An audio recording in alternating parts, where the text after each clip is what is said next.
This show is brought to you by Safety FM.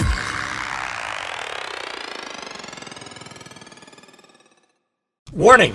The following podcast contains adult language, adult content, weird and unusual stories that all happen to be true. We didn't start this war on safety, but we're going to fight that safety war and we're going to win it. Disaster Preparedness Month, today on Safety Wars. 20 years ago, and it's hard to believe that it's 20 years, we had the September 11th attacks here in the United States. A couple years later, the federal government started Disaster Preparedness Month. That was in 2004. The idea is that every family, individual, and business in this country should be prepared for likely disasters in their community. The idea is that you have a plan so you can be prepared for up to 72 hours without any support. So, for example, you have enough food for 72 hours. You have enough fuel for 72 hours. Regardless of what the disaster is, you have to have stuff for 72 hours.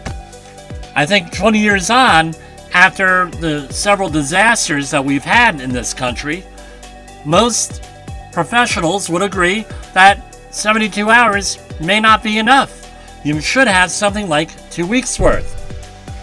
The modern prepper movement started with the beginning of the Cold War, where many people built bomb shelters. The public became aware of the horrors of a potential nuclear conflict.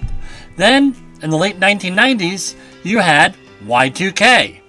It was a prediction that all computers would go down, that's all of them, because the programming would not display the year 2000. The computers would actually go from December 31st, 1999 to January 1st, 1900. Like what today's pandemic did for remote meeting platforms, Y2K did for getting the holdouts to invest in new computers and software. It also popularized disaster planning and prepping in a certain element of the society. And it made a lot of this stuff mainstream.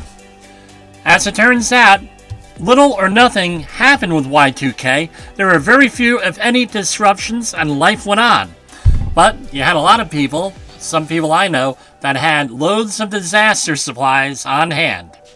Then, in 2001, September 11th happened. There was a renewed interest. Even up until today, there's interest in disaster planning, with 1 to 3% of Americans preparing for disasters.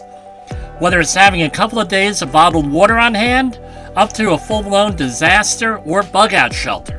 This pandemic is probably the first really large-scale disaster and crisis we've had to experience since World War II. We experienced food shortages in the last 18 months that were reminiscent of World War II. You go into your local food stores, and most of the staple items were completely depleted. Bread, protein items, frozen foods, comfort foods like pancake mix, pasta, tomato sauce, and of course, alcohol of all types was in short supply, if you were even able to get it.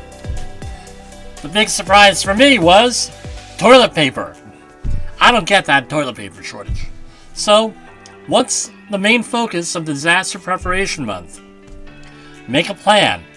This month, we will be sharing tips, information, and strategies that you can use to prepare your family, your business, and your community to respond to and to be capable of managing a disaster on the individual level. If you have any special topics you want me to delve into, then email me at jim@safetywars.com. And remember, there is a war for your safety, and we're fighting it for you and with you here at Safety Wars. The views and opinions expressed on this podcast are those of the host and its guest and do not necessarily reflect the official policy or position of the company. Examples of analysis discussed within this podcast are only examples. They should not be utilized in the real world as the only solution available, as they are based only on very limited and dated open source information. Assumptions made within this analysis are not reflective of the position of the company.